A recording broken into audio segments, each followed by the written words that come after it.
Okay जी, अस्सलाम वालेकुम and welcome to today's class. If you recall, तो पिछले लेक्चर में मैंने बताया था आपको कि हम दो चीज़ें स्किप कर रहे हैं, forward pass and backward pass. So I'm trying to give you a feel of this concept.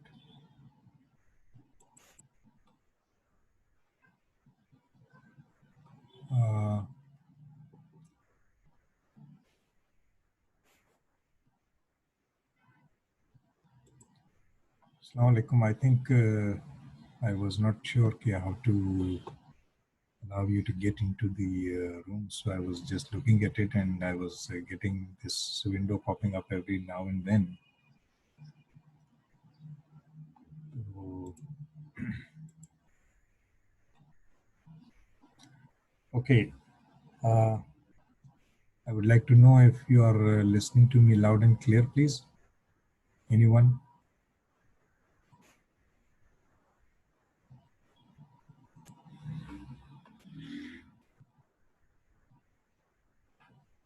Okay, so I can start, right? मैंने लिखा तो है यहाँ पर, लेकिन two people are still waiting to join. I think कि वो या तो password का issue है या क्या है, I don't know. I have allowed everyone. So anyways, let's get back to the lecture. And you are watching this screen as well, right?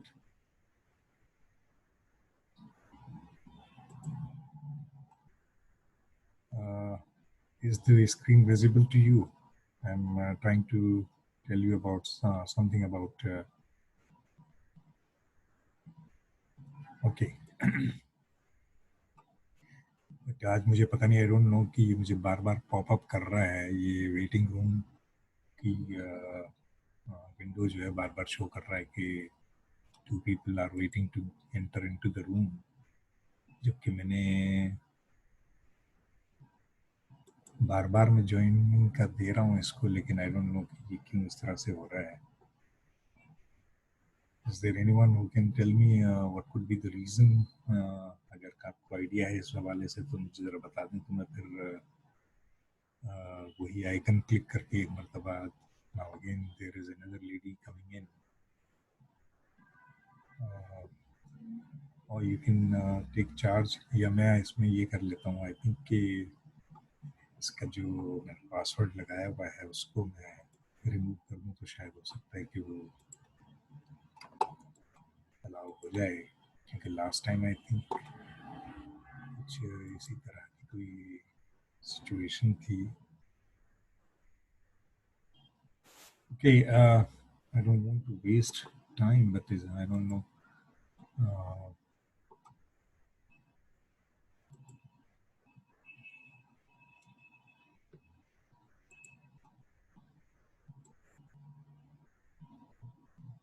Okay, I got it. ये कुछ सिक्योरिटी की कोई वजह से दिखा रहा था मुझे. I'm sorry. Let's start again now, because in the last lecture, if you recall, तो हम लोगों ने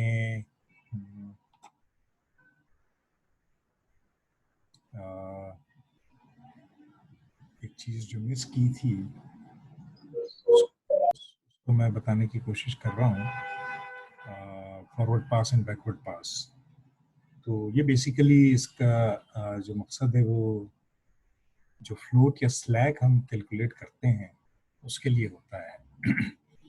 सो पहले हम चलते हैं इसमें फॉरवर्ड पास की तरफ. तो फॉरवर्ड पास के लिए ये इसका लेजेंड है. इसमें आपको अर्ली स्टार्ट, बीच में जो फिगर है वो है ड्यूरेशन, और अर्ली फिनिश इसका लास्ट कॉलम है. और नीचे वाली रो में let start, total float and let finish ये आपको मिल रहा है, और बीच में एक्टिविटी का नाम है. सो फॉरवर्ड पास में हम क्या करते हैं कि हम यहाँ से चलते हैं, और फॉरवर्ड पास में हमेशा ऊपर वाली रो कंसीडर होती है, इसलिए मैंने फॉरवर्ड पास को ऊपर भी रखा है, और ये फ्रॉम लेफ्ट टू राइट जाती है. और बैकवर्ड पास जो है वो राइट टू लेफ्ट आती है, और इसमें हम नीचे वाली रो जो है उसको कंसीडर करते हैं. तो you can now easily guess कि why I have put it this way. Zero से हम स्टार्ट करते हैं. जो इसको बनाने का तरीका है उसमें ये है कि आपको ड्यूरेशन का पता होना चाहिए, बाकी सारी चीज़ें आपने खुद बनानी होगी इसमें. तो ड्यूरेशन आपको दिया हुआ होगा. तो सबसे पहला काम आपने यही करना है कि ये ब्लॉक्स बनाने हैं, जितनी भी एक्टिविटीज़ हैं उसके हवाले से, ABCDEFG और H. तो हमने ये ब्लॉक्स बनाए. ये बेसिकली सॉल्व एग्जांपल है, और इसके बाद वाली जो स्लाइड है उसमें मैं आपको एक एक्सरसाइज भी करवाऊंगा प्रैक्टिकली कि how it is done, so that you understand what exactly and how all these columns and rows are filled in. So तो सबसे पहले आपको ये ड्यूरेशन तमाम एक्टिविटीज़ का गिवन होगा, और आपसे कहा जाएगा कि जी फॉरवर्ड पास या बैकवर्ड पास से ज़रा इसका फ्लोट कैलकुलेट करके बताएं. तो I am telling you the procedure how to proceed with it. सबसे पहले आपने अर्ली स्टार्ट में यहाँ पर ज़ीरो रखा. एक्टिविटी ए ही लेंगे, ऑब्वियसली यहाँ से शुरू हो रहा है. तो ज़ीरो रखने के बाद आपने जो ड्यूरेशन था उसको ज़ीरो के साथ ऐड किया, तो आपके पास ये 3 आ गया. ये 3, अब ए जो है उस बी और सी दोनों एक्टिविटीज़ जो है वो ए के ख़त्म होने पर शुरू होनी है. तो जो इसका एंड टाइम है वो इसका स्टार्ट टाइम हो जाएगा. तो इसका जो अर्ली स्टार्ट है एक्टिविटी बी का और एक्टिविटी सी का, वो यहाँ से 3 जो है वो हमने दोनों जगह डाल दिया. उसके बाद उसमें 3 में फिर ये 4 ऐड किया तो वी गेट 7. इसी तरह यहाँ पर जो 3 था उसमें 2 ऐड किया तो आपके पास आ गया 5. यहाँ से डी जो है वो बी के ख़त्म होने पर शुरू हो रही है, तो चूंकि इसका एंड टाइम जो था वो 7 था, तो वो इसका स्टार्ट टाइम होगा डी का. तो यहाँ पर ये 7 यहाँ से यहाँ मूव हो गया. Then we move on to 7 + 5 12 हो गए. यही 12 यहाँ पर मूव हो गया, तो 12 और 4 16 हो गए, और ये 16 यहाँ पर आ गया. तो ये तो मतलब ऐसा लगेगा कि तो बच्चों वाली चीज़ है, तो ये इसको उस तरह करने का क्या सेंस था. तो बच्चों वाली चीज़ जो है अब थोड़ी सी ज़रा मुश्किल हो जाएगी. जब तक आपके पास सीधी सीधी एक्टिविटीज़ हैं इन रो, उसमें तो कोई इशू नहीं होता है. इशू उस वक्त आता है जब आपके पास एक एक्टिविटी पे या तो 2 एक्टिविटीज़ या 3 एक्टिविटीज़ या मोर देन 4 एक्टिविटीज़ आ रही हों या उसमें से जा रही हों, तब या एक्चुअली इशू आता है. तो इसलिए आपने इसमें ख्याल करना था. तो ये पहला जो पार्ट था उसमें तो हमें ये इशू आया ही नहीं. अब हम यहाँ पे देखते हैं, यहाँ पर आपको थोड़ा सा डिफरेंस मिलेगा. फिर अब यहाँ से ए से बी में गए थे, तो ये 3 तो यहाँ से यहाँ ले लिया हमने. 3 + 2 = 5 हो गया. यही 5 यहाँ और यहाँ दोनों जगह आ गया. यहाँ से जब हम यहाँ जाते हैं तो यहाँ पर जो जी एक्टिविटी है उसका प्रेसिडेंस जो है वो डी और ई है. ये आपको याद होगा कि मैंने पिछली स्लाइड में बताया था प्रेसिडेंस डायग्रामिंग मेथड. तो ये प्रेसिडेंस की हम बात कर रहे हैं यहाँ पर, वही वाला कि जी जो है वो उस वक्त तक शुरू नहीं हो सकता जब तक डी और ई एक्टिविटीज कंप्लीट नहीं. तो ये तो 6 दिन में कंप्लीट हो गई, लेकिन ये जो डी एक्टिविटी है वो 12वें दिन में कंप्लीट हुई. तो जब हम फॉरवर्ड पास लेते हैं तो उसमें जो दोनों एक्टिविटीज जो एक ही जगह जाके मर्ज हो रही हैं, तो उसमें जो हायर साइड की जो ड्यूरेशन है हम उसमें उसको कंसीडर करते हैं. तो इसमें 6 में और 12 में, चूंकि 12 is the bigger figure, so this 12 is the starting date for activity जी. ठीक है जी. तो ये 12 यहाँ पर आ गया इस वजह से. तो पहले वाली जब हम सीधे सीधे जब ले रहे थे तब भी मैंने यहाँ पर 12 तो लगा दिया था, चूंकि वो यहीं से यहाँ आ रहा था तो हमें उतनी उसमें इशू नहीं था. लेकिन यहाँ से यहाँ जाने में ये इशू आना चाहिए था कि यहाँ 6 है तो हमने यहाँ पर 12 क्यों लिखा है. तो उसकी रीज़न ये है कि जब आप फॉरवर्ड पास लेते हैं तो उसमें हायर फिगर जो है उसको कंसिडर करते हैं. तो अगर यहाँ पर 3 से ज़्यादा भी एक्टिविटीज़ होती, सपोज करें कि ये एक्टिविटी भी यहाँ जा रही होती, तो इसमें चूंकि 5 है, लेकिन इसमें 5 हम नहीं लिखेंगे, हम यहाँ पर 12 ही लिखेंगे, क्योंकि 5 और 6 दोनों जो है वो 12 से कम है, तो यहाँ पर 12 आ गया। 12 से 4 16। अब जब हम यहाँ आते हैं तो यहाँ पर देखें कि ये 5 तो हमने यहाँ से ले लिया, ठीक है जी। इस 5 में 2 ऐड किए तो ये हो गया 7। अब यहाँ ये जो एक्टिविटी एच है उसमें वो शुरू होगी जी और एफ के कंप्लीट होने पर। तो जी का जो मैक्सिमम ड्यूरेशन है कंप्लीशन का वो 16 है और इसका 7 है, तो इसलिए हमने यहाँ पर 16 लिया है, यहाँ पर हम 7 नहीं लेंगे। Let me tell you loud and clear, अगर ये इसमें कोई इशू है अभी तो पूछ लें, फिर हम बैकवर्ड पास में चलेंगे। अच्छा, उसके बाद फिर हमने यहाँ से 16 में 3 जमा की तो आपके पास आ गया 90। तो यहाँ से एक्टिविटी ए से लेके एक्टिविटी जी तक आने में आपको 19 डेज या 19 वीक्स या 19 मंथ्स का जो ड्यूरेशन है वो आपको आ रहा है। ये तो हो गई सारी फॉरवर्ड पास की कहानी। अब हम चलते हैं बैकवर्ड पास, जिसमें हम ये नीचे वाली जो रो है उसको हम फिल करने की कोशिश करेंगे। लेजेंड आपने ये याद रखना है कि this is the legend which we are following, कि अर्ली स्टार्ट है पहला, इसमें ड्यूरेशन था, और फिर ये अर्ली फिनिश था। अब हम जा रहे हैं लेट फिनिश से और अर्ली लेट स्टार्ट तक, और इस दौरान में जो चीज़ हमें मिलेगी वो स्लैक या फ्लूट कहलाएगा। अच्छा जी। अब हम चलते हैं जी, 19 इसका ड्यूरेशन आ गया, तो 19 में से 3 माइनस किए तो 16 आ गया, ठीक है जी। तो ये 3 जो है अच्छा, अब ये 3 फ्लोट कैसे बना, ये भी एक सोचने वाली बात है। एक्चुअली इसको इस तरह से करना होता है कि इसका और इसका जो डिफरेंस है और इसका और इसका जो डिफरेंस है वो हमेशा हमेशा हमेशा सेम होगा, ये हमेशा याद रखें। जो लेट स्टार्ट लेट फिनिश या अर्ली स्टार्ट अर्ली फिनिश, इसका जो ड्यूरेशन है, क्योंकि जो ड्यूरेशन है वही एक्चुअली जो वो सेम होना इसलिए ज़रूरी है कि वो अगर लेट हुआ है तो वो उसी ड्यूरेशन में जो उसकी एक्टिविटी का जो ड्यूरेशन है वो तो चेंज नहीं होगा।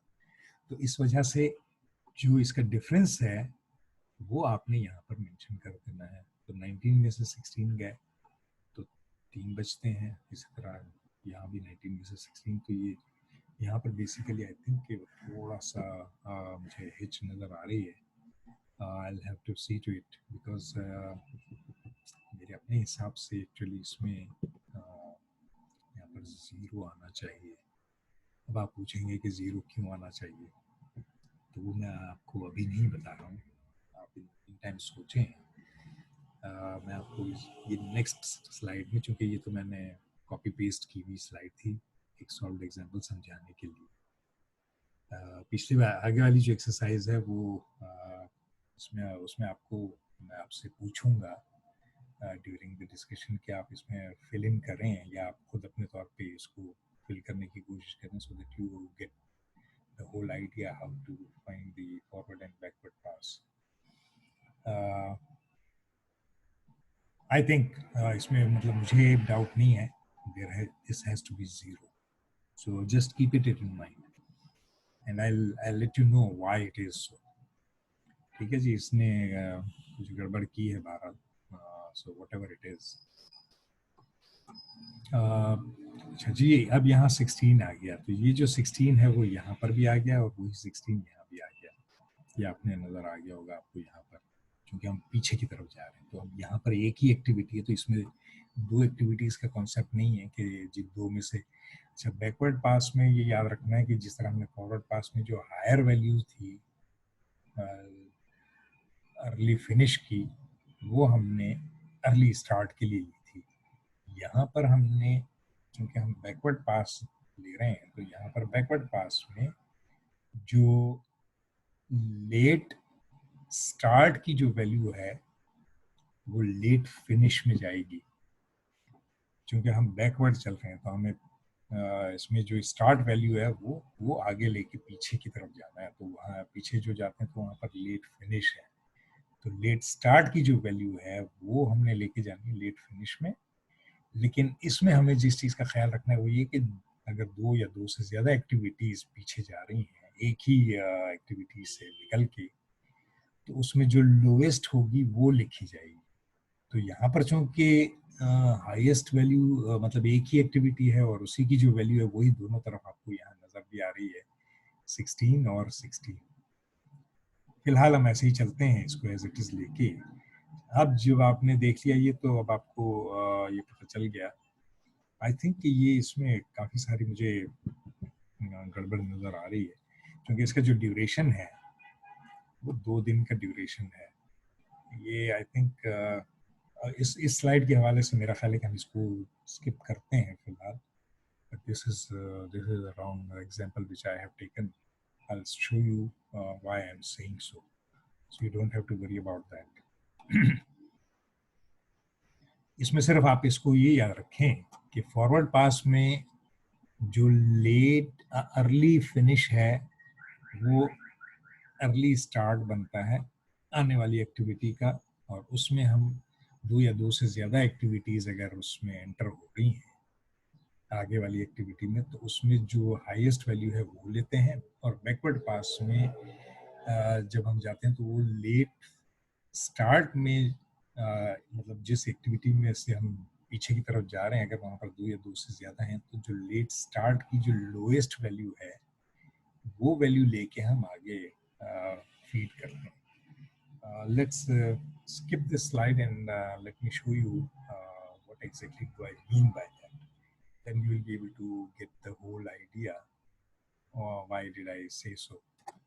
Now, अब आपको इसमें नज़र आ रहा है कि मैंने इसमें कोई वैल्यूज़ फिल नहीं की। तो मैंने आपको ये बताया था पिछली स्लाइड के हवाले से कि जो ड्यूरेशन है वो गिवन होगा, और अगर गिवन नहीं होगा तो आपने उसको मतलब अगर वो वर्डिंग में भी लिखा हुआ होगा लेकिन वो नॉर्मली गिवन होता है कैलकुलेशन के लिए।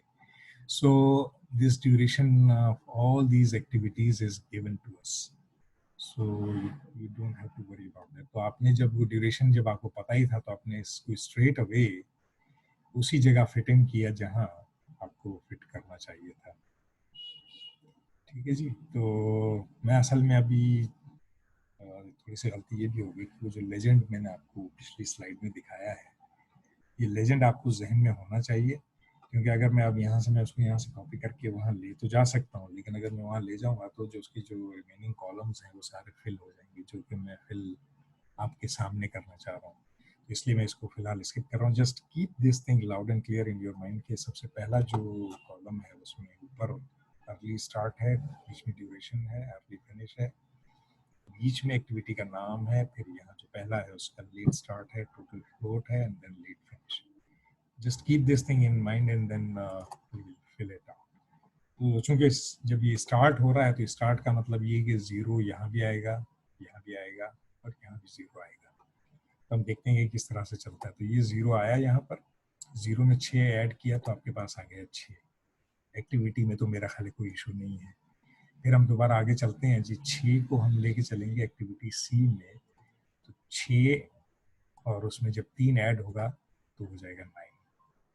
ठीक है जी।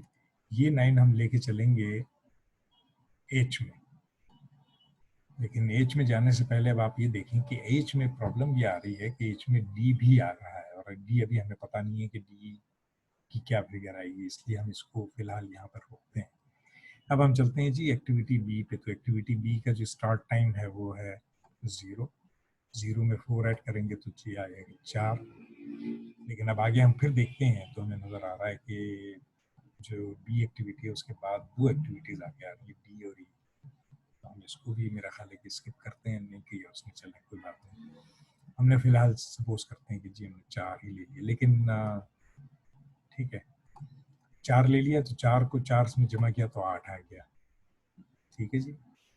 अब हम एच को फिल करने की पोजीशन में आ गए हैं कि इसमें हम देखेंगे कि सी में 9 है और डी में 8 है, तो जो एच में वैल्यू आएगी वो 9 आएगी। ये 9 आ गया यहाँ पर, 9 में आपने 2 ऐड किया तो आपके पास आ गया 11। अब चलते हैं और आगे। जो बी से यहाँ पर जो 4 आया था, उस 4 में हमने 3 ऐड किए तो ये आ गया 7। लेकिन अब हम आगे इसको लेके नहीं जा रहे हैं। क्यों? इसलिए कि उससे पहले जी एक्टिविटी में एक एफ एक्टिविटी भी आ रही है। सो यू सी, सो और इसका जो चूंकि ड्यूरेशन 10 है तो प्रोबेबली हम यहाँ पर 7 नहीं लिखेंगे, यहाँ पर हम 10 लिखेंगे। लेट्स सी, तो ये आ गया 0, 0 में 10 ऐड किया तो 10। उस 10 को हम लेके गए यहाँ पर, इसलिए कि ये 10 है और ये 7 है। तो मैंने बताया था फॉरवर्ड पास में हाईएस्ट वैल्यू लेते हैं, तो this is the highest value of the two which is 10। 10 + 3 is equal to 30। ये आपका हो गया जी फॉरवर्ड पास कंप्लीट। अब हमने जाना है बैकवर्ड पास।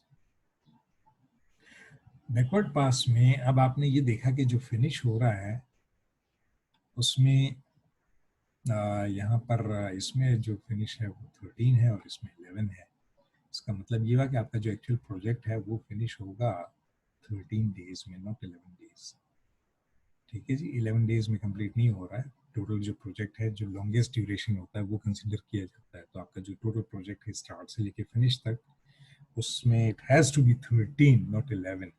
ठीक है जी, तो ये 13 जो है वो अब हम फिट करेंगे यहाँ भी और यहाँ भी। जी और एच दोनों का जो लेट फिनिश है वो हो जाएगा 13। अब हम पीछे रिवर्स की तरफ जा रहे हैं। 13 - 2, 13 - 2 इज 11। ठीक है जी। अच्छा, जब और अब जो इसके बीच का जो फिगर है, जो मैं पिछली स्लाइड में मैंने कहा था कि दैट इज रॉन्ग, अब वो मैं आपको बताता हूँ कि इसका रीजन क्या है। इसमें आपने ये देखना होता है कि 13 - 11 जो वैल्यू है वो भी 2 आ रही है और 11 - 9 की जो वैल्यू है वो भी 2 आ रही है। ये वो पॉइंट है जिसकी वजह से मैंने ये बात कही थी, why choose 13? Okay, as I told you earlier on, जो क्रिटिकल पाथ होता है वो लॉन्गेस्ट ड्यूरेशन होता है पूरे आपके प्रोजेक्ट का। तो 11 और 13 में जो लॉन्गेस्ट ड्यूरेशन है वो है आपका 13। इस वजह से हमने इसको 13 लिया है। ठीक है जी। आपका प्रोजेक्ट जो है वो चाहे 11 एक्टिविटी जो एक्टिविटी एच है वो कंप्लीट हो भी जाए तो भी आपका प्रोजेक्ट कंप्लीट नहीं होगा। प्रोजेक्ट क्यों कंप्लीट नहीं होगा? इसलिए कि जो एक्टिविटी जी है वो 13 डेज में कंप्लीट हो रही है। तो जो लॉन्गेस्ट ड्यूरेशन है वो लिया जाता है, इस वजह से इसको 13 लिया है। ओके, आपने कहा कि इन लेट फिनिश में ही मैं बता रहा हूँ, ये भी लेट फिनिश है, ये भी लेट फिनिश है। इसका मतलब एक्चुअली ये है कि ये एक्टिविटी हमें इस एक्टिविटी में जो इसके लेट होने से, मतलब जो टोटल प्रोजेक्ट ड्यूरेशन है उसको 13 पर जाने की वजह से हमें जो बेनिफिट या एडवांटेज मिल रहा है वो है 2 दिन का मार्जिन, कि हम एक्टिविटी एच को 2 दिन डिले कर सकते हैं। हालांकि उसका अपना ड्यूरेशन भी 2 दिन है, तो अगर हम 2 दिन की बजाय उसको 4 दिन में स्प्रेड कर देते हैं तो it is not going to impact the overall project. That is why we are taking it as 13. और इसका जो दूसरा तरीका ये होता है कि this minus this and this minus this has to be this figure. पिछली स्लाइड में ये चीज नहीं हो रही थी, इसीलिए मैंने कहा था। और अभी मैं एक और बात बताऊंगा, let it finish and then I'll let you know one more thing. वो मुझे नहीं पता आप लोगों ने इसको अभी तक गेस किया या नहीं किया, but I think you should keep thinking कि what could be the coming thing which I'm trying to come up with. But anyways, let's for the time being just finish it up. अच्छा, अब आपने 13 में से 13 में से जब आपने 3 को माइनस किया तो 13 में से 3 माइनस करने पर आपके पास 10 आएगा। लेट्स सी कि ये 10 आ रहा है या नहीं आ रहा। I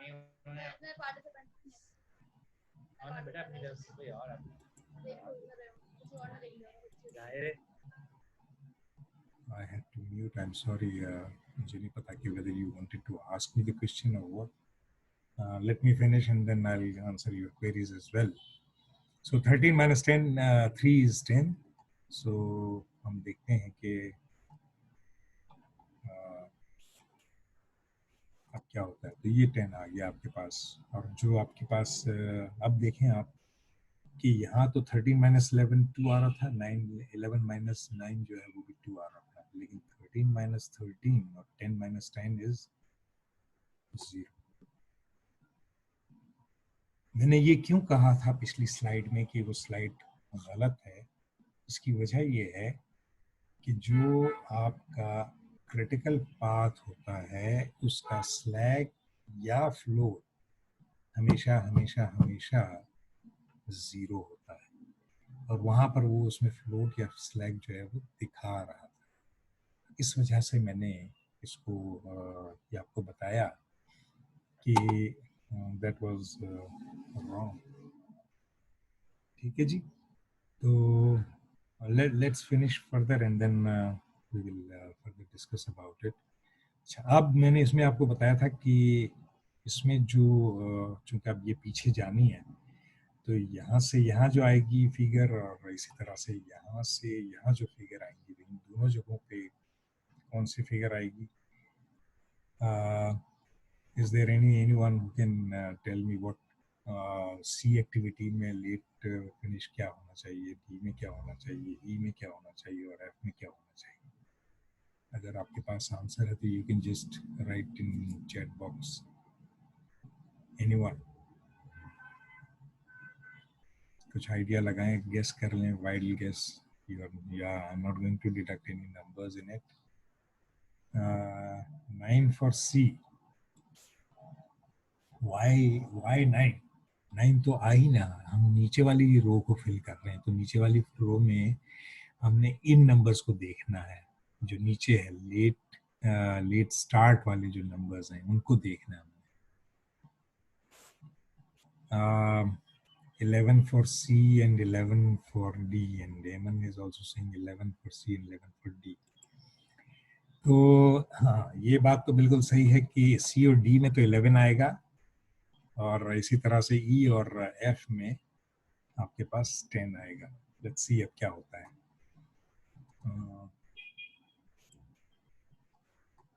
ये 11 आ गया D में, ये 11 आ गया C में. अच्छा, C में 11 माइनस 3 इज 8. ठीक है जी. तो अब यहाँ पर जो C में जो फ्लोट है उसकी वैल्यू क्या आनी चाहिए अब आपके ख्याल में? Anyone?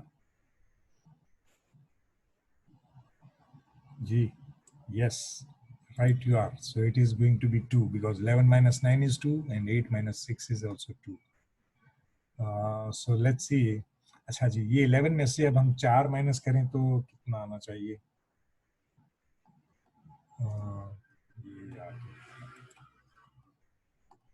So it is 2.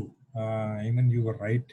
And अब हम नीचे वाली में देखेंगे कि 11 minus 4 is 7. So 11 minus 8 is 3 and 7 minus 4 is also 3. So you see how it is coming automatically. Good. Okay. अब देखते हैं आगे मजीद कि अब हम किस तरह से जाएंगे. अब देखते हैं ये कहाँ लेके जा रहा है जी. ये 10 तो यहाँ पर आ गया था. ठीक है जी. 10 minus 3 is 7. और 10 minus 7 is 3 and 7 minus 4 is also 3. इसके बाद हम और पीछे चलते हैं तो यहाँ से एक्टिविटी सी से एक्टिविटी ए पे आए तो 8 आया यहाँ से, जो कि सी वैल्यू थी. 8 minus 6 is equal to 2. और 8 minus 6 is 2 and 2 minus 0 is also 2. तो यहाँ पर आपके पास ये बात बिल्कुल फिट इन हुई. इसके बाद हम नीचे वाली उसमें आते हैं तो नीचे दोनों तरफ 7 है. इसका मतलब ये कि यहाँ पर 7 आएगा. 7 minus 4 is 3. तो यहाँ से अब आपको पता चल गया कि जी बीच में जो वैल्यू आएगी वो 3 आएगी, because 7 minus 4 is 3 and 3 minus 0 is also 3। यहाँ पर अब जो है वो क्या होगा कि जी 7, ये तो आ गया 10, 10 minus 10 is 0 and 0. So this is how it is filled in. अब मैं आपको बता रहा हूँ कि जो आपकी लॉन्गेस्ट ड्यूरेशन है, लॉन्गेस्ट ड्यूरेशन जो है वो आपका बनता है 10 + 3 is 13, ठीक है जी। तो ये 13 इज द लॉन्गेस्ट ड्यूरेशन, और लॉन्गेस्ट ड्यूरेशन जो भी होता है वो होता है क्रिटिकल पाथ, और क्रिटिकल पाथ में जो फ्लोट होता है वो हमेशा 0 होता है। तो ये 0 है, इसी तरह ये भी 0 है। तो यही वो चीज़ है जो कि पिछली स्लाइड में, मैं अब आपको पिछली स्लाइड दिखाता हूँ, and it will make more sense to you कि why did I say so. तो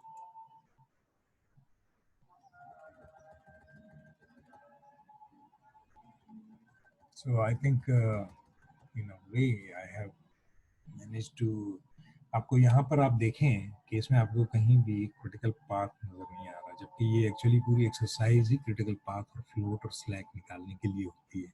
अगर वही नजर नहीं आ रहा है इसका मतलब ये this is not the right diagram, and I'm sorry for selecting this one without realizing। मैंने कहा कि पहले मैं एक सॉल्व एग्जांपल आपको करके दूं ताकि आप को जब मैं वो एक्सरसाइज करवाऊं तो आपको ज़्यादा क्लियर हो picture. But anyways I am sorry for the mistake. It was my mistake to select something which was practically speaking it was wrong. But anyways, I think you guys have got the idea as to how to complete it. Now ये तो सारी चीज़ें दोबारा भरेगा तो इसको now you see आपको ये अंदाज़ा हुआ होगा कि इसको बनाने में मुझे कल कितना टाइम लगा होगा। But I'm not telling you this thing for taking any kind of credit, but just telling you कि इसको एडजस्ट करना ज़रा मुश्किल होता है, क्योंकि यहाँ पर मेरे पास वो स्क्रीन पे लिखने वाला मार्कर है नहीं, तो इसलिए मुझे मजबूरन इस एक्सरसाइज को इस तरह से करना पड़ा था। एनीवेज, सो ये भी हम कल कर चुके थे, और लेकिन मैंने कल भी ये बात भी मैंने फिर छोड़ दी थी बीच में कि दो तरह के रिजर्व्स होते हैं, एक कहलाता है कंटिजेंसी रिजर्व और एक कहलाता है मैनेजमेंट रिजर्व।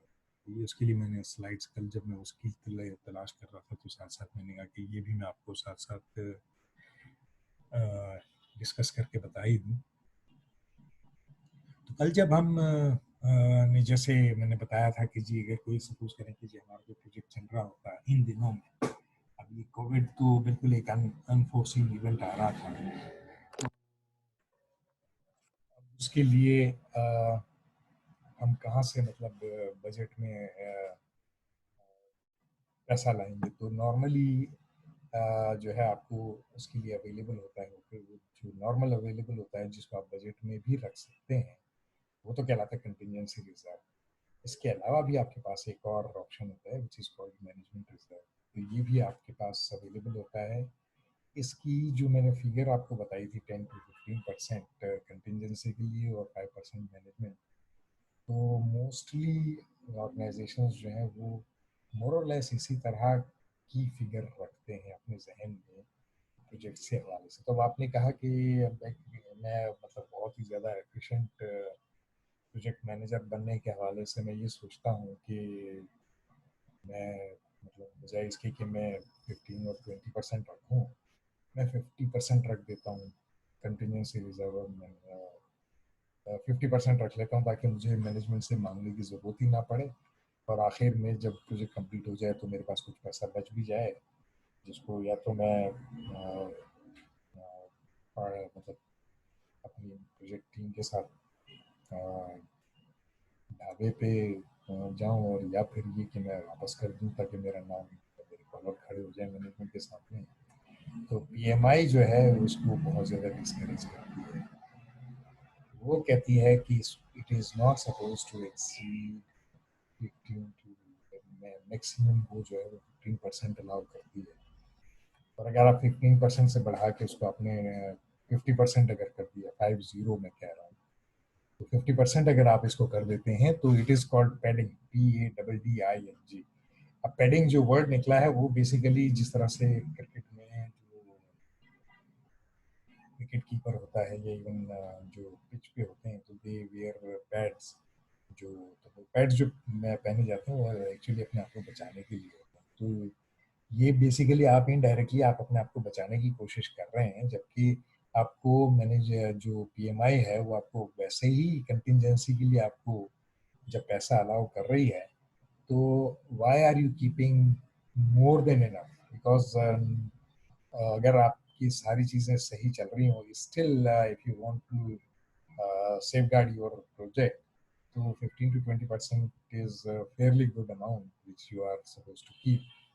अगर उससे ज़्यादा करते हैं तो वो पैडिंग कहलाती है, and it is very much discouraged by PMI, and it is not usually your management will also not allow you to keep that huge amount of money with yourself.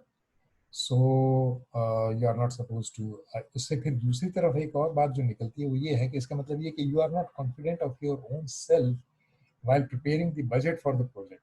कि मतलब आप ये आपके अपने ऊपर नेगेटिव जाएगा कि आपको अपने ऊपर कॉन्फिडेंस नहीं है कि जो आपने बजट इसका मतलब आप बना रहे हैं प्रोजेक्ट के लिए, तो आपने उसको 50% एक्सीड करके बनाया, तो इसका मतलब you are not confident of yourself कि पता नहीं क्या हो जाए, तो मैं अपने आप को बहुत ही ज़्यादा सेफ साइड रख के रखना चाह रहा हूँ, जबकि that is highly discourage not only by the management but PMI also discourage.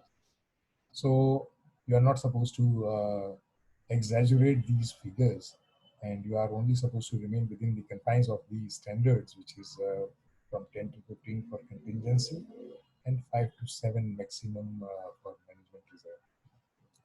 Contingency reserve किस लिए होता है? For managing known unknowns. तो फिर मैनेजमेंट रिजर्व किस लिए है? तो फॉर मैनेजिंग अननोन अननोन्स, जो आपको आपने खुद भी अननोन अननोन एक्सप्लोर नहीं की थी और वो हो जाता है, जैसे अभी जो कोविड-19 वाला जो इवेंट था। अच्छा, अब मैं फिर एक बात और भी बता दूं कि यहाँ पर ये जो कंटिजेंसी की जो बात हो रही है, तो ये बेसिकली कॉस्ट में भी यूज होता है, टाइम में भी यही वर्ड यूज होता है। वहाँ पर सिर्फ कंटिजेंसी यूज होगा, कंटिजेंसी टाइम। तो आपने टाइम के हवाले से भी जो एक एक्चुअल वर्किंग जो आप करेंगे, तो वो तो आप प्लानिंग फेज में बिल्कुल एक्चुअल पे वर्क करके ऑन टॉप ऑफ इट आप फिर उसमें 10 to 15% जो नंबर ऑफ डेज या नंबर ऑफ वीक्स या नंबर ऑफ मंथ्स बन रहे हैं प्रोजेक्ट की ड्यूरेशन के, उसमें आप उसमें ऐड कर देंगे, और वो फिर आप अपना वो फिर आप मैनेजमेंट को बताएंगे कि इसमें इतना जो है वो एक्चुअल है, इतना मैंने कंटिजेंसी में रखा हुआ है time period, and on top of it agar if something goes wrong, so you are supposed to give me some relief while executing the project। उसके बाद कहता है part of performance measurement baseline. Contingency reserve जो है वो part of the performance measurement है, और लेकिन जो ये आपका मैनेजमेंट रिजर्व है it is not part of performance baseline. इसी तरह project manager has full authority over these reserves. तो कंटिजेंसी जैसा कि मैंने पहले बताया था कि ये प्रोजेक्ट मैनेजर के अपने हाथ में होता है। इसके लिए project manager has no authority over these reserve. इसके पास ये मैनेजमेंट रिजर्व जो है वो मैनेजमेंट का प्रेरोगेटिव होता है, उसके लिए आपको फॉर्मल अप्रूवल वगैरह और इन सब चीज़ों से गुजर के लेना पड़ेगा। These reserves can be used at PM's discretion। तो ये पीएम अपनी मर्जी से जब जहाँ चाहे जैसे चाहे उसको इस्तेमाल कर सकता है, सिर्फ उसको ये कंफर्म करना है कि वो उसको प्रॉपरली डॉक्यूमेंट करे और जस्टिफाई कर सके मैनेजमेंट के सामने। जबकि यहाँ पर ये कहता है कि usages of these reserves requires a formal request which should be approved by the higher management. ये उसी का काउंटर नैरेटिव है। These reserves can be allocated at the activity level। These reserves can be allocated only at the project level। तो अब आपको ये भी difference दोनों में पता चल गया कि ये ओवरऑल प्रोजेक्ट के लेवल पे 5% रिजर्व रखा जाता है, ये एक्टिविटी लेवल पे आपने कंटिजेंसी को जो है इसको मेजर करके और फिर ओवरऑल आपके प्रोजेक्ट पे इसको स्प्रेड करना होता है। These reserves are calculated using various techniques such as decision tree analysis, Monte Carlo simulation, and management expected monetary value। EMV stands for expected monetary value। वो अभी हम आगे बढ़ेंगे ये रिस्क एनालिसिस में। तो इसके लिए ये जो तीनों चीज़ें हैं, tree analysis, Monte Carlo simulation and earn management expected monetary value, ये रिस्क मैनेजमेंट के चैप्टर में आएगा।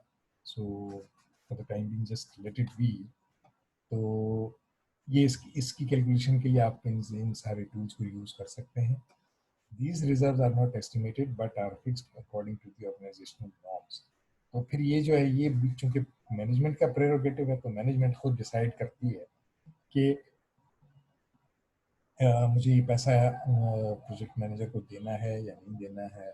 ओवरऑल प्रोजेक्ट की चूंकि इसमें परसेंटेज रखी जाती है तो वो वैसे भी जब आप मैनेजमेंट के पास कोई चीज़ लेकर जाते हैं तो उसको आपने सिर्फ बिग पिक्चर दिखानी होती है। अंदर की जो निटिग्रिटी है, management is not interested in going into the minor details.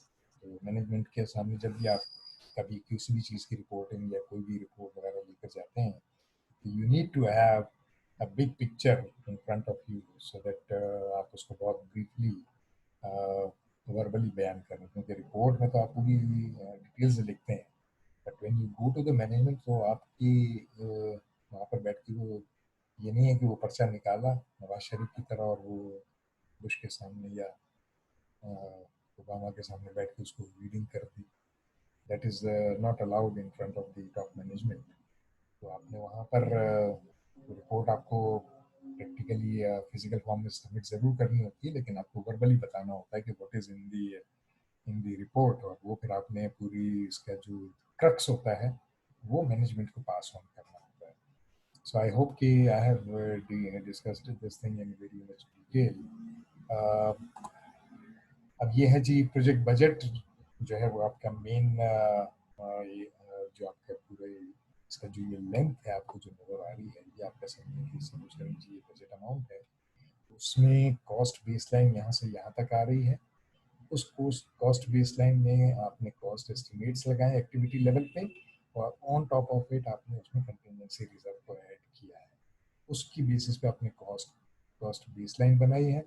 उसके साथ जब आप मैनेजमेंट रिजर्व ऐड होता है तो आपका टोटल प्रोजेक्ट बजट बनता है।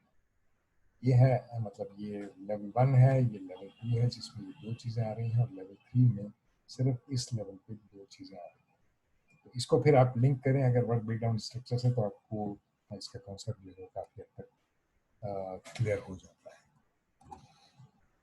फिर ये एक और मैंने स्लाइड लगा ली थी ताकि मतलब आपको जब ग्राफिकल पिक्चर नजर आएगी तो it will make more sense to you कि how everything is worked out. So you see ये आपकी बेस कॉस्ट थी यहाँ से यहाँ तक। ऑन टॉप ऑफ इट आपने यहाँ से यहाँ तक की कंटिजेंसी रिजर्व आपने इसमें ऐड किया। तो चूंकि उसमें फिर भी मतलब अगर इसी पीरियड में अगर आपकी प्रोजेक्ट कंप्लीट हो जाता है तो your chances of success are good enough. यहाँ से इसने मैनेजमेंट रिजर्व इसको कंज्यूम करना शुरू किया है तो उस पर इसने ये कहा कि रिस्क टू प्रोजेक्ट बजट, और अगर इससे भी पूरा नहीं होता आपका प्रोजेक्ट यहाँ तक कंप्लीशन पे नहीं जाता तो it is a risk to your entire business. So this is the range of outcome, likelihood and final cost, base cost, and this is how I think कि ग्राफिकल रिप्रेजेंटेशन में आपको जो पूरा कॉन्सेप्ट है वो ज़्यादा अच्छी तरह समझ में आया होगा। Still, if you feel like that you are having any issues, so you are free to come up with your queries if any, if you have any. Otherwise, फिर हम इसमें आगे चलते हैं।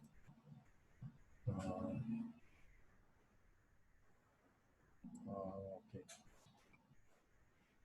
सवाल है जी, after the project is completed, what happens with the management reserve if it is not used during the project? तो चूंकि मैनेजमेंट रिजर्व तो रहता ही मैनेजमेंट के पास है तो उसके लिए यू आर नॉट आंसरेबल। अगर आपने मैनेजमेंट रिजर्व कंज्यूम किया है तो फिर आपको उसकी जस्टिफिकेशन देनी पड़ेगी कि ये आपने कहाँ यूज किया।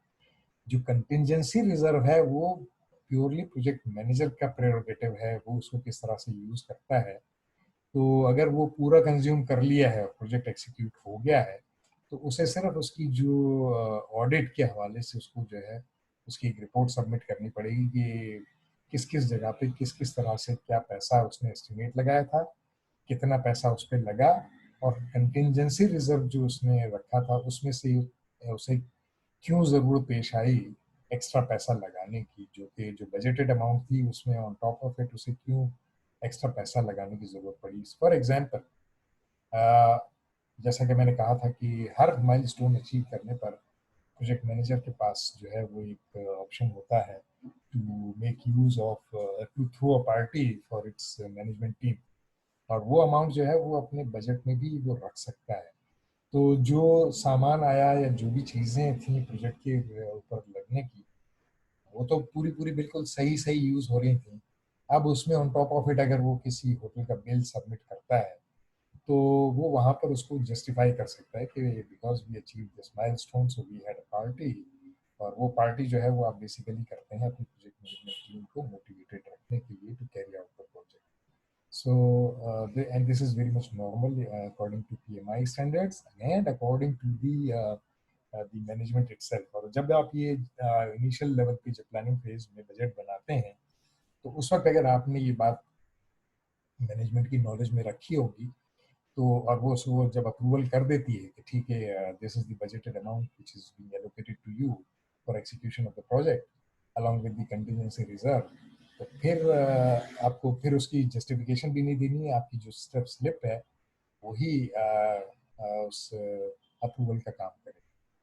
सो this is how that amount is utilized. Is there any other question, please? Because uh, I don't see any question coming up. Is there any question, please? अगर है तो अभी पूछ लें, otherwise we move on. Okay. सो इसके बाद हम चलते हैं जी। अब आपके पास शुरू हो जाता है, आई थिंक कि कॉस्ट और शेड्यूल मैनेजमेंट हमने बहुत ज़्यादा रीजनेबल डिटेल में हमने डिस्कस कर लिया है इसको। तकरीबन 3 घंटे पिछले और 1 घंटे में, तो 4 घंटों में हमने दोनों को कवर कर लिया है। Now we move on to the quality management. 5 cost categories related to quality. अब वो 5 कॉस्ट रिलेटेड कैटेगरीज क्या क्या हैं? प्रिवेंशन कॉस्ट, सबसे पहले आपको क्वालिटी अचीव करने के लिए बजाय इसके कि प्रॉब्लम आए और उसके बाद आप उसको रेक्टिफाई करें, you are suppose to invest in preventing the cost which is going to incur and hamper the quality of the project. Then appraisal cost, तो अगर आप बार बार जो अप्रेजल आता है, जो अप्रेजल का मतलब ये होता है बेसिकली ऑडिट, एक तो इंटरनल ऑडिट होता है, तो अगर इंटरनल ऑडिटर को भी आप इंगेज करते हैं तो बेसिकली आप उसका टाइम कंज्यूम कर रहे हैं, जो कि वो किसी और जगह यूज़ कर सकता था। जब आप उसका टाइम यूज़ करते हैं तो it adds cost to the overall project. तो आप अगर बार बार उसे बुलाते हैं चीज़ें चेक करने के लिए, और आप मतलब बजाय इसके कि आप प्रिवेंट करें चीज़ों को गलत जाने से, so that cost also is added to your overall project. So you have to incur this cost. Then internal failure cost, आपका अपना जो मतलब विद इन दी प्रोजेक्ट अगर आपकी कुछ फेलियर्स हैं, तो और वो आप टाइमली उसको रेक्टिफाई नहीं करते, तो that also adds value. It is not suppose to be called value, it adds extra burden on your overall project. Then external failure cost, and that external failure could be from anything. It could be जैसे ये पिछले दिनों में तो हमारे ये अल्ताफ भाई जो है उनकी कॉल पे हड़तालें होती थी, तो आपका प्रोजेक्ट जो है वो डिले होता था, उसमें क्वालिटी जो है वो हैम्पर इस तरह से होती थी कि जी सामान आ रहा था तो पता चला जी रास्ते में गाड़ी को आग लगा दी गई, तो कुछ सामान जल गया कुछ, तो आपने कहा कि कॉस्ट बढ़ जाएगी, तो उस कॉस्ट को आपने ऐसे ही उठा के उस सामान को आपने ऐसे ही उठा के लगा दिया, तो it is also going to add failure in your overall project execution. And finally measurement and test equipment, तो ये जो कॉस्ट है ये आपको इनिशियल लेवल पे आपको ये लगानी पड़ती है। अगर ये आप नहीं लगाएंगे तो आपकी ओवरऑल जो क्वालिटी है वो हैम्पर होगी। हैम्पर होने का मतलब ये कि जैसे मतलब उसमें अल्टीमेटली जो कस्टमर है वो आपसे हो सकता है कि ना खरीदे। जब आप जो बना के उसको बेचने जाएंगे तो वो कहेंगे जी मुझे तो मैंने क्वालिटी आपसे ये मांगी थी और आप दे ये रहे, so I'm not going to accept it. So these are cost categories related to quality. Now quality control, अब यहाँ पर acceptance decision, rework and process adjustment.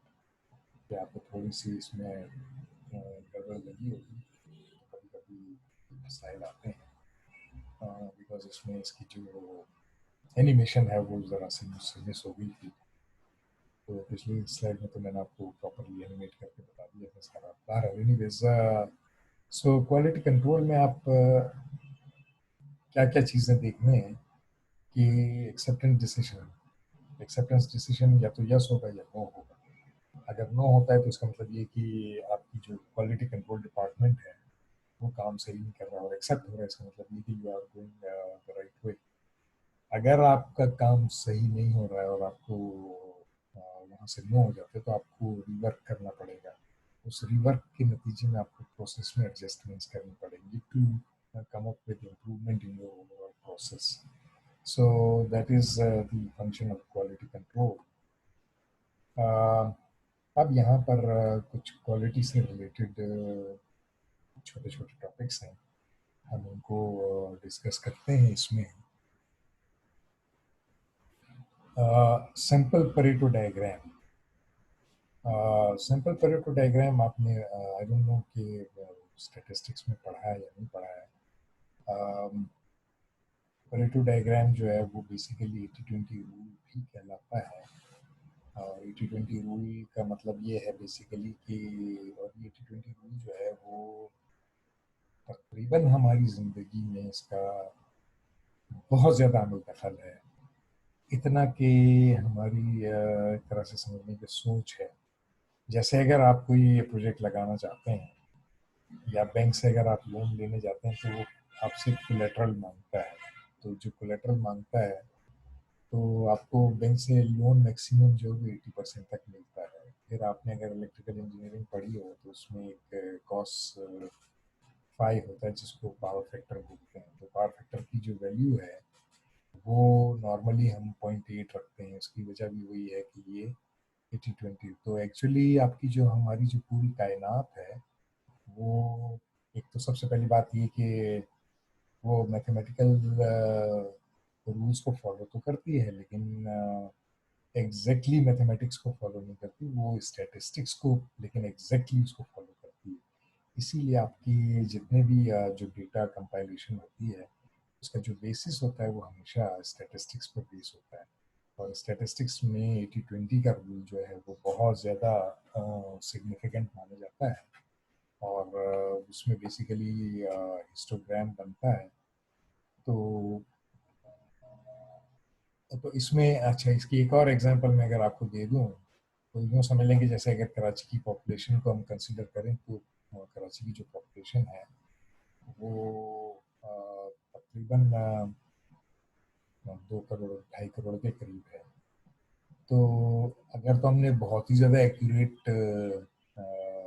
Quality चाहिए तो कोई ज़रा सी भी गलती करे, और जो कि 90% मेजॉरिटी जो है वो गलती तो करती है, तो हमें तकरीबन 2 करोड़ लोगों के लिए, 2.5 करोड़ की पॉपुलेशन में 2 करोड़ लोगों के लिए जेलें बनानी पड़ेंगी। लेकिन आप अगर जेलों की तादाद देखें तो आपको सिर्फ 2 जेलें मिलती हैं, एक लाठी में और एक यहाँ सेंट्रल प्रिजन जो कहलाता है पाक कॉलोनी में।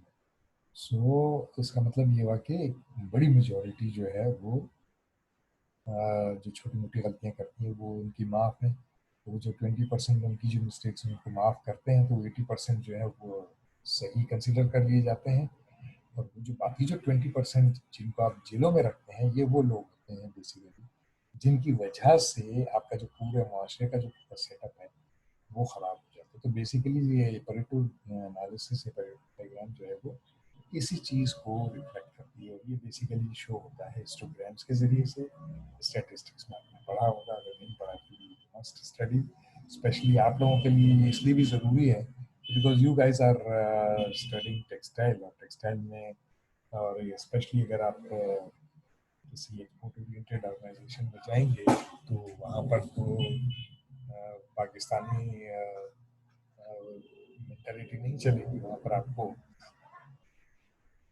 ISO के स्टैंडर्ड्स को फॉलो करना पड़ेगा to get your merchandise exported outside world. So you must have a very thorough understanding of how to make these territorial analysis. और इसमें जैसे अब ये कोई कंप्यूटर ये जो पूरी प्रेजेंटेशन ये बैक एंड पे इसकी जो स्लाइड्स मैंने आज की थी वो सारी एक कंप्यूटर सॉफ्टवेयर के हवाले से थी, इसीलिए इसमें आप देखेंगे कि ज़्यादातर एग्जांपल्स जो हैं वो सॉफ्टवेयर रिलेटेड आपको नज़र आ रही है। सो अब यहाँ पर ये दिखा रहा है कि जी लॉगिन प्रॉब्लम है। तो लॉगिन प्रॉब्लम है इसका मतलब ये कि आपको या तो पासवर्ड सही नहीं होगा या जो लॉगिन आईडी है वो अगर आपकी अगर सही नहीं होगी तो you can not access your database और योर कंप्यूटर और what not. Then system lock up, तो अगर चलते चलते वो बंद हो रहा है लेकिन वो जो है उसकी उसकी इंसिडेंस ऑफ हैपनिंग जो है वो लॉगिन से ज़रा कम हो जाती है। फिर सिस्टम इज़ टू स्लो, ये नॉर्मली नहीं होता।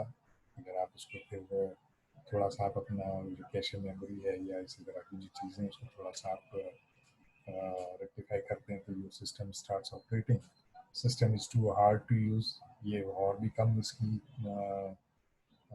इंसिडेंस ऑफ हैपनिंग इसके और कम हो जाती है। रिपोर्ट्स आ रही हैं एक्यूरेट, अब कुछ उसके नतीजे में रिपोर्ट जो जनरेट हो रही है अगर आपका सिस्टम सही चल रहा हो तो इस सब के लिए सबसे पहली जो रिक्वायरमेंट है वो तो बेसिकली ये कि लॉगिन, अगर लॉगिन आपका नहीं है यू आर स्टक, आप ये सारी चीज़ें नहीं कर सकते। तो ये अगर प्रॉब्लम हो गया तो आप मतलब वो जो इन 100% से फिर 80-20 पर आ गया। फिर ये वाला आपका प्रॉब्लम सॉल्व हो गया तो फिर आप इस वाले 80-20 पर आ गए। फिर ये वाला प्रॉब्लम सॉल्व कर लिया तो फिर इस पे, तो इस तरह से you achieve your overall histogram. So I would suggest you must go through this. यहाँ पर हम इसको बहुत ही एक सरसरी लेवल पे इसलिए कर रहे हैं, इसकी वजह ये कि क्वालिटी की जो जो सारे टूल्स हैं वो प्रोजेक्ट मैनेजमेंट में अगर आप पुरानी अगर एक डायग्राम को रिकॉल करें जिसमें एक एरो बना हुआ था और उसमें 4 ऊपर से फंक्शंस आ रहे थे जिसमें scope, time, cost and quality आ रहा था और नीचे से 4 फंक्शंस जो जा रहे थे जिसमें आपका रिसोर्स मैनेजमेंट था, फिर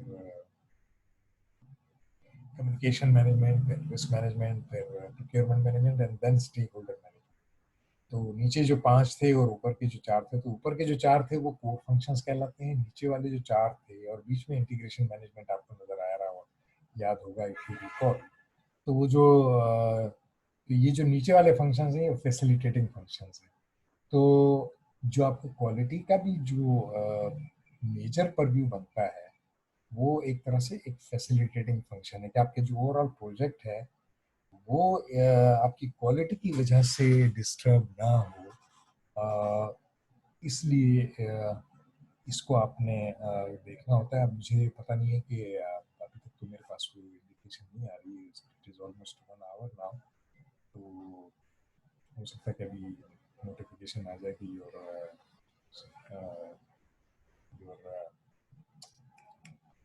time is going to be up in 10 minutes. अगर वो नहीं आता तो हो सकता है कि अभी तो बहुत अगर लॉग आउट हो जाता तो आई कम बैक, और अगर टाइम आ जाता तो I let you no.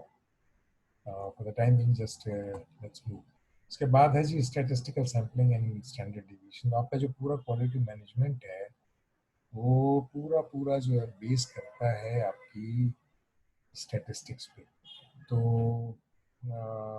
being textile engineers, I would suggest that you must go through your statistics very thoroughly because industry में स्टैटिस्टिक्स पे सबसे ज़्यादा जो काम जहाँ पर होता है वो एक्सपोर्ट ओरिएंटेड ऑर्गेनाइजेशंस में सबसे ज़्यादा होता है बिकॉज उनको क्वालिटी को बहुत ज़्यादा मीट करना होता है। लोकल इंडस्ट्री में भी इसकी ज़रूरत पड़ती है लेकिन लोकल में फिर भी चांस होता है कि थोड़ा बहुत प्लस माइनस हो जाए तो इतना इशू नहीं होता। बट export oriented organizations में it is very very crucial. So you have to have a very thorough understanding of these statistical concepts. So statistical sampling and standard deviation.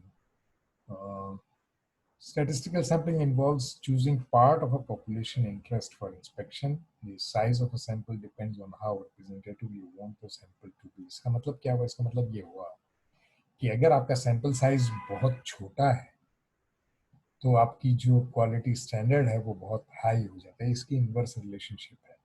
और अगर आपका सैंपल साइज बहुत बड़ा है, मसलन इसकी मिसाल यूँ समझ लें कि जैसे मैंने आपको अभी बताया कि जो हिस्टोग्राम के कॉन्सेप्ट में मैंने बताया कि 80-20 का जो रूल अप्लाई होता है, तो अगर आप 20% के बजाय अगर 40% या 60% पॉपुलेशन को अगर आप कंसिडर करें कि जी वो क्रिमिनल है, तो आपको जेलों की तादाद बढ़ानी पड़ेगी. तो उसको आप उसकी तादाद को कम करने के लिए आप क्या करते हैं कि आपका जो ये सैंपल साइज है उसको बहुत ज़्यादा नैरो डाउन करना पड़ता है. आप बहुत ज़्यादा लोगों को उनसे उनको इंटरव्यू करते हैं for questionnaire, come up with the right sample size, और उसकी बेसिस पे फिर आप अपने जो स्टैटिस्टिकल टूल यूज़ करके और फिर आप उसको वर्कआउट करते हैं. So it it goes like this. So आपको सैंपल साइज के ऊपर सारा डिपेंड करेगा कि how representative your sample size is. तो जितना नैरो डाउन करेंगे उतनी क्वालिटी इंप्रूव होगी. जितना आप उसको बहुत बड़ा सैंपल साइज रखेंगे तो उसमें बहुत सारे जो बीच में जो एलिमेंट्स होंगे वो आप बहुत सारे आपको स्किप करने पड़ेंगे, और जब आप स्किप करेंगे तो हो सकता है कि उसमें कोई फॉल्ट रह जाए. मसलन अगर आप में से किसी ने कोको कोला या पेप्सी की अगर फैक्ट्री में विजिट किया हो कभी, तो वहाँ पर जब वो बॉटल्स फिल हो रही होती हैं तो उसमें नॉर्मली जो बॉटल साइज होता है वो 375 ml कैरी करता है. लेकिन 375 ml पे आपने कभी उसके ऊपर एक लाल रंग की कोई निशानी लगी भी नहीं देखी होगी बोतल. क्योंकि अगर वो बोतल पे वो निशान बना दें कि जी 375 ml इतना होता है, तो हर दूसरे दिन जो है वो आपको झगड़ा नजर आएगा दुकानों पे, और हर दूसरी बोतल जो है उसमें जो जो उसमें लिक्विड है वो फिल कम हुआ हुआ होगा. सो बहुत सारी जगहों पे बहुत सारी चीज़ों को आपने बहुत ही कैलकुलेशन के साथ लेके चलना होता है. So this is what this representative sample size की बात कर रहा है. और यहाँ पर उसको सैंपल साइज को कैलकुलेट करने के लिए उसने फार्मूला बताया कि sample size is equal to 0.25 multiplied by certainty factor. और ये जो वैल्यूज हैं ये इन्होंने after having gone through reasonable number of experimentation they have come up with these numbers. तो ये नंबर्स आप जब उसमें डालेंगे तो आपको सैंपल साइज कितना रखना है किसी चीज़ की क्वालिटी या उसको उसकी उसकी परफॉर्मेंस के लिए, वो आपको यहाँ से मिल जाएगा. तो this is statistical sampling and deviation. इसके बाद है जी सिक्स सिग्मा. सिक्स सिग्मा में 3 तरह की सर्टिफिकेशंस होती हैं. सबसे पहले है ग्रीन बेल्ट, फिर आता है ब्लैक बेल्ट, और फिर आता है मास्टर ब्लैक बेल्ट. तो ये सिक्स सिग्मा की सर्टिफिकेशन भी अगर आप में से कोई करना चाहे तो आई वुड सजेस्ट कि you must go for it, because इस सर्टिफिकेशन की इंटरनेशनली बहुत ज़्यादा वर्थ है. People with the Six Sigma certification are usually hired very quickly for especially manufacturing environment में तो इसकी बहुत ज़्यादा एप्लीकेशन है. पाकिस्तान में इंडस मोटर में शायद इन्होंने सिक्स सिग्मा अप्लाई किया है. सिक्स सिग्मा सबसे पहले जो जिस कंपनी ने इसको इनिशिएट किया था वो मोटरोला थी. लेकिन इसको एक्सेल जिस कंपनी ने किया है वो ये आपकी नोकिया ने किया था. और अब इसको जो आगे लेके जो जो ऑर्गेनाइजेशन चल रही है वो है जनरल इलेक्ट्रिक. तो जनरल इलेक्ट्रिक का जॉर्जिया अटलांटा में एक बहुत बड़ा सेटअप है जहाँ पर वो सिक्स सिग्मा पे बहुत एक्सटेंसिवली काम कर रहे हैं वो लोग. तो ये जो सारे सर्टिफिकेशन के जो 3 लेवल्स मैंने आपको बताए वो भी जनरल इलेक्ट्रिक ने ही डिवाइस किए हैं. सो सिक्स सिग्मा में बेसिकली इसका जो दूसरा नाम है वो जीरो डिफेक्ट भी है. तो when you achieve six sigma, तो practically speaking you achieve zero defect. अब वो उसके लिए जो चीज़ें करनी होती हैं वो ये है कि सबसे पहले अपने प्रॉब्लम या इशू को जो है वो डिफाइन करना होता है, उसको मेजर करके, उसको एनालाइज करके उसमें इम्प्रूवमेंट लानी होती है, and then you have to control. ये बेसिकली इनडायरेक्टली देखा जाए तो ये क्वालिटी कंट्रोल ही का एक कॉन्सेप्ट है, जिसको इम्प्लीमेंट करने के लिए you have to make use of the statistical tools. और वहाँ पर चूंकि इसका जो कर्व बनता है वो basically normal distribution beta curve कहलाता है ये. तो इसको अब सिक्स सिग्मा का नाम इसको इसीलिए दिया गया है कि ये मीन से राइट और लेफ्ट साइड पे जो है वो ये -3 और +3 के दरमियान इसको दिखाते हैं. और जब जब अगर आप इसको -3 और +3 के दरमियान जब आप इसका कॉन्फिडेंस लेवल देखते हैं तो आपको 99.7% दिखा रहा है, which is close to zero defect.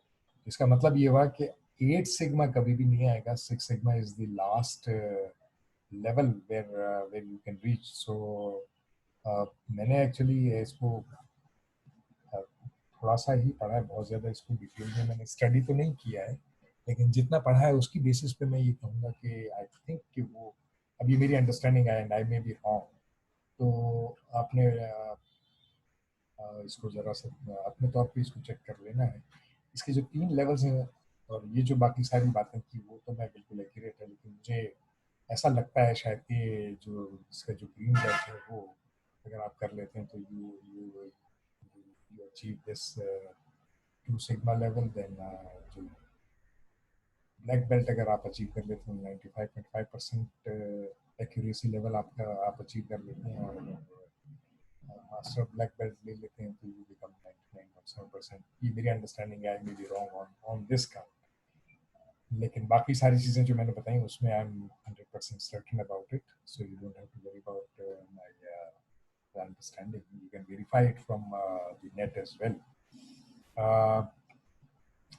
इसमें एक और बात जो मैं ऐड करना चाह रहा था ये था कि यस, कि जो सिक्स सिग्मा की जो ट्रेनर्स होते हैं उनके लिए ज़रूरी है कि ये are suppose to be master black belt. तो उनके पास मास्टर ब्लैक बेल्ट होना बहुत ज़रूरी है. Only then they can become trainer for Six Sigma certification. Otherwise, they cannot become a trainer. So this is about this Six Sigma thing. Now we move on to the quality central quality control charts. अब control charts को अगर आप ज़रा minutely अगर आप इसको पढ़ेंगे तो you will come to realize कि कंट्रोल चार्ट से ही इन्होंने बेसिकली सिक्स सिग्मा का कॉन्सेप्ट निकाला. तो and this is something really really wonderful, because I have gone through it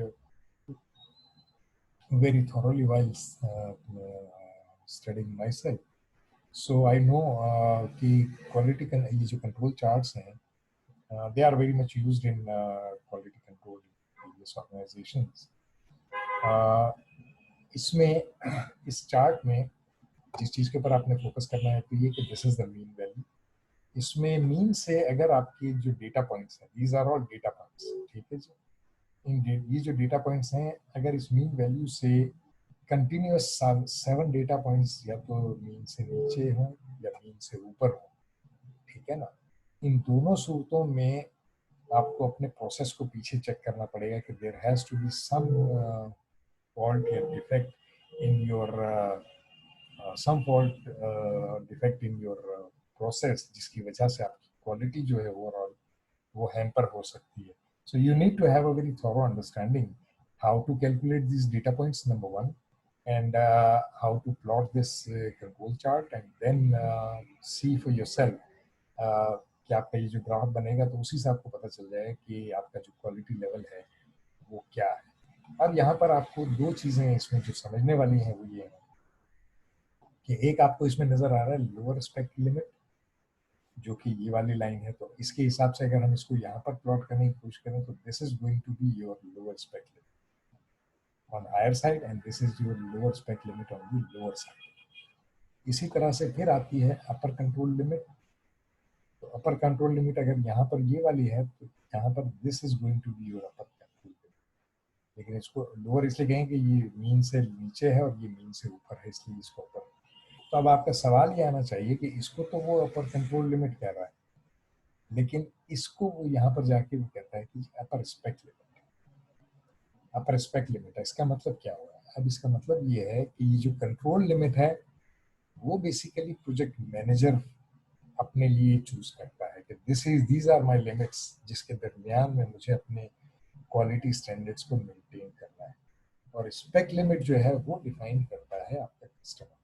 तो कस्टमर जितनी उसकी जितनी एक्सपेक्टेशन है, अगर आप उसके अंदर रहते हुए काम करेंगे तो chances are that your project will be accepted by the customer. अगर आप उससे एक्सीड करेंगे तो your customer is not going to accept it. So that is the reason why इसको जो नाम है उसको चेंज रखा गया है। इसको कंट्रोल लिमिट कहा गया है और इसको स्पेक लिमिट। तो ये स्पेसिफिकेशन कस्टमर देता है और ये जो लिमिट है वो प्रोजेक्ट मैनेजर खुद इसको डिफाइन करता है। तो जो आपका जो मैनेजमेंट टीम है या जो आपका जो क्वालिटी डिपार्टमेंट है उसकी रिस्पॉन्सिबिलिटी क्या होगी? उसकी रिस्पॉन्सिबिलिटी ये होगी कि वो इस लिमिट के दरमियान यहाँ से यहाँ तक अपने पूरे डेटा पॉइंट्स को जो है वो मेजर करे, इससे आगे ना बढ़ने दे, ताकि वो कंट्रोल लिमिट के भी अंदर अंदर हो और स्पेक लिमिट के तो डेफिनेटली अंदर हो। सो this is very brief information. और इसको जो ये जो 7 डेटा पॉइंट्स की जो मैंने बात बताई थी, इसका जो दूसरा नाम है इसकी लैंग्वेज में वो है 7 रूल।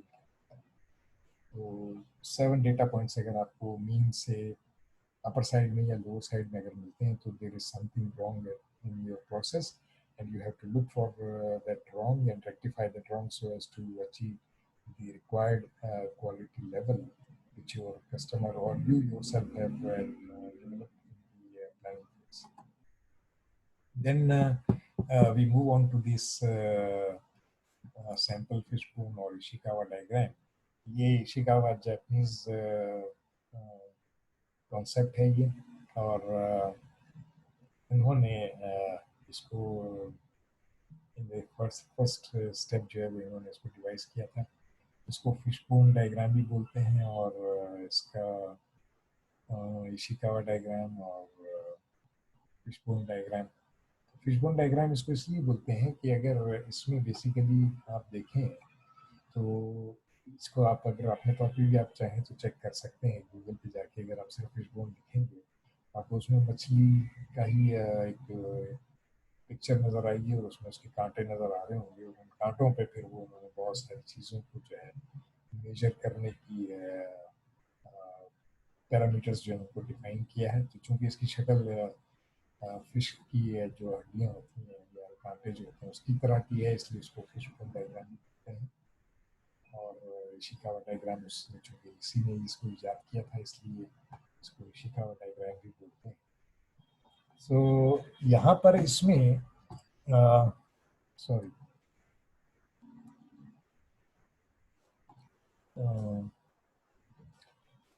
इस डायग्राम को अगर आप गौर से देखें तो आपको इसमें नज़र आएगा कि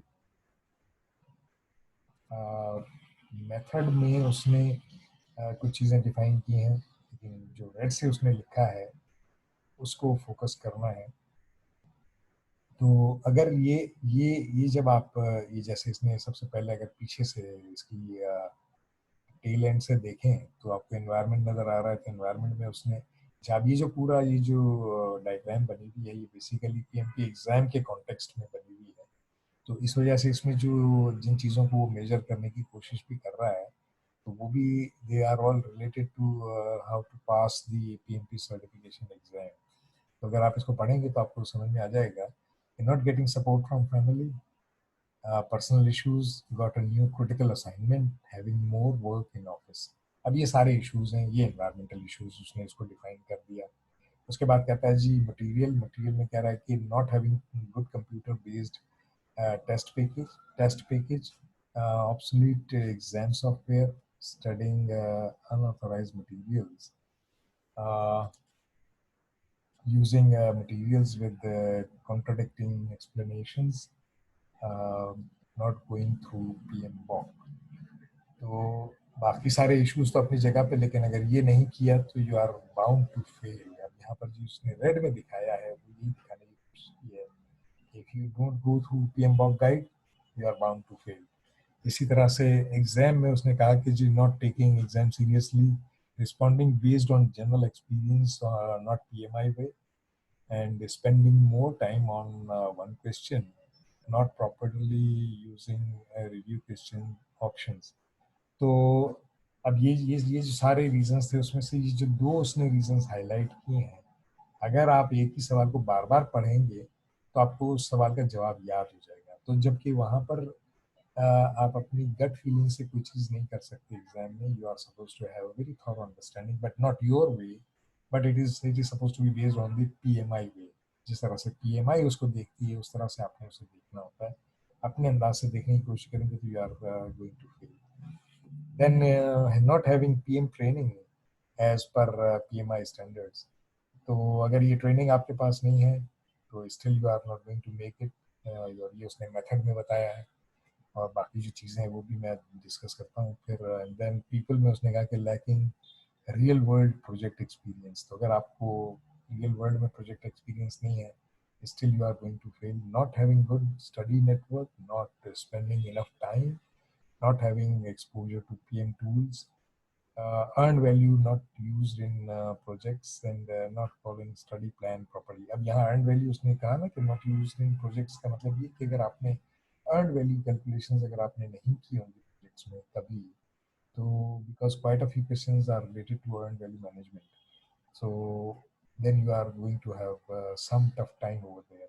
Then memorizing everything, not applying knowledge, not aligning knowledge area processes process group wise, not attempting enough mock exam questions, wrong study plan, not taking repeated tests till familiar. तो आपने बहुत सारे इसकी बैक एंड पे बहुत सारी चीज़ें करनी है। अगर ये सारी चीज़ें आपने नहीं की तो the result is going to be failure. तो अब ये इशिकावा डायग्राम में उसने जिस चीज़ को हाईलाइट करने की कोशिश की है कि वो अपनी कांटों पे जो मेन टॉपिक्स हैं उसको आप हाईलाइट करके उससे रिलेटेड जितने इश्यूज पॉसिबल हैं उन सबको आप डॉक्यूमेंट करते हैं। और अगर ये सारे आपके फेवर में आ रहे हैं तो you are going to succeed. और अगर इसमें से ये फेवर में नहीं आ रही हैं चीज़ें तो you have to fine tune all these parameters which you have documented in your fish bone, then only your fish will be completed. Otherwise, you are going to be a miserable failure if you don't focus on all these areas. So I think this is it as far as this quality issues are concerned. I have tried my best to give you maximum. Fortunately, today this I don't know on what basis, but Zoom has been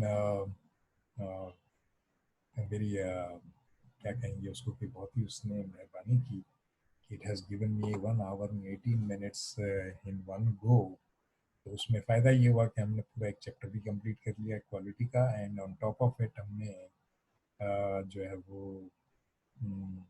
जो पिछली class की जो दो major topics थे उनको भी हमने reasonable detail में कवर कर लिया है।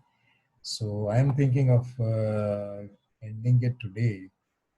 But before going, I would say that next week may I would expect you to let me know in a day or two आप पास में डिसाइड कर लें। तो मैं चाह रहा हूँ कि नेक्स्ट वीक में अगर हम दो सेशंस अगर हम कर लेते हैं तो प्रोबेबली उससे नेक्स्ट वाला जो वीक होगा उसमें फिर शायद हम एक आपको टॉपिक हमें करने की ज़रूरत पड़ेगी। Otherwise we will be done with our this short course on project management. And in the mean time अब तक हमने जितना पढ़ा है उसमें से if you have any questions please don't hesitate to come up with your questions in the next class. इस वक्त के हवाले से अगर हम बात करें तो still if you feel like that you are having any questions और any anything which is not understood thoroughly, और अगर सिर्फ इसी क्वेश्चंस में से इसी पार्ट में से नहीं, आज के ही लेक्चर में से नहीं बल्कि अगर इससे पिछले लेक्चर्स में से भी अगर आपको कहीं पर कोई ऐसा इश्यूज हैं जो कि आपको लगता है कि you are unable to understand या didn't go through in detail reasonable detail, Still you can ask me those questions, and I'm here to answer your queries. And I will wait for a while so as to see. After the project is completed, ये तो वही पुराना वाला सवाल है. Is there any new question from you guys? Please come up with your questions. And if not, then this is it from my side for today. And so decide among yourself and let me know in, in a day or two, so that Monday onwards हम एक session extra कर लेंगे, तो हमारे total 3 session होंगे probably next week. तो अगर आपका जवाब नहीं आएगा तो फिर मैं खुद ही अपने तौर पे फिर कोई भी टाइम सेट कर लूँगा. तो which I don't personally like it, so I would like to have your consent as well, so that you get maximum from my side.